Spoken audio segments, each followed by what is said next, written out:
You've got Xbox in one corner, PlayStation 5 in the other, and you're asking yourself,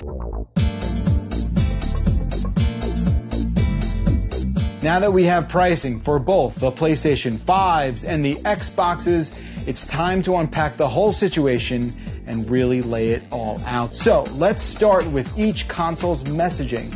For Microsoft, it's been made very clear that this next line of Xboxes is hyper-focused on gameplay. Subscription will get you access to not just Microsoft first-party games the same day they're released, but also over 100 legacy titles to boot.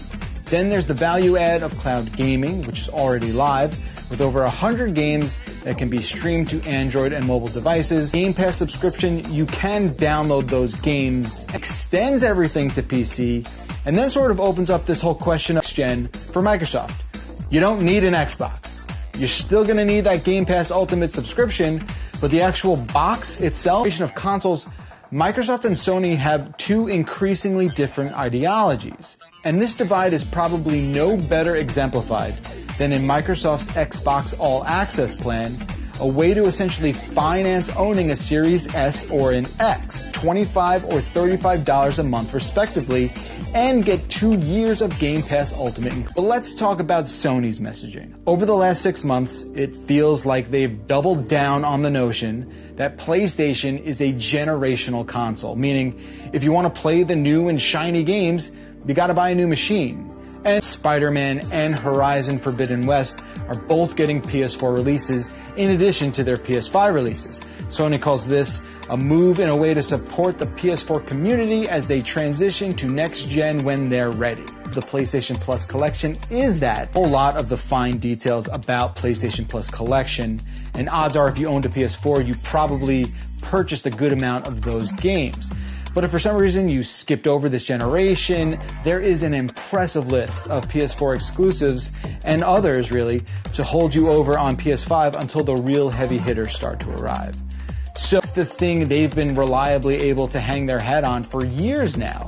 And there's only going to be one place to play certain games like, you know, the next God of War or whatever Naughty Dog. You can do that with a PC and you can do it with Game Pass.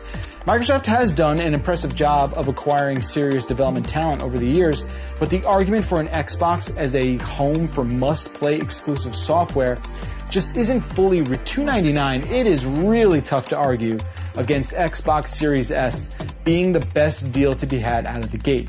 Now, it's not going to get you to that 4K sort of echelon, but it's going to get you pretty close. And it'll also get you into that next-gen Xbox ecosystem where you can enjoy all the perks of Game Pass and beyond for the same price of a Nintendo digital PS5. All of a sudden seems like a reasonable upgrade that doesn't require much of a compromise in hardware unless you really, really, really want a Blu-ray drive, which you might.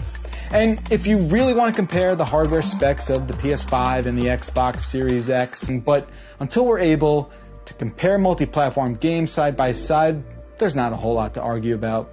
And sometimes console exclusives look better than multi-platform games, right? I mean, both consoles are going to get you to 4K up to 120 Hz and support for ray tracing technology. Okay, so you have Xbox, more economical, seemingly better value, and it's all about Game Pass. The consoles will have backwards compatibility with some Xbox One and some other legacy Xbox games. PlayStation 5, slightly more of an initial investment, but more traditional and arguably stronger console exclusives, and what appears to be a solid chunk of PS4 backwards compatibility. Family release of NVIDIA's new powerhouse GPU, the RTX 3080, which, judging from early reviews, is as impressive as we all hoped it would be. Yes, it's a more expensive investment, but with a decent PC, you've unlocked all of the Xbox exclusives that are going to come out. And with something like a 3080 in your machine, you're going to see performance that these consoles will just not be.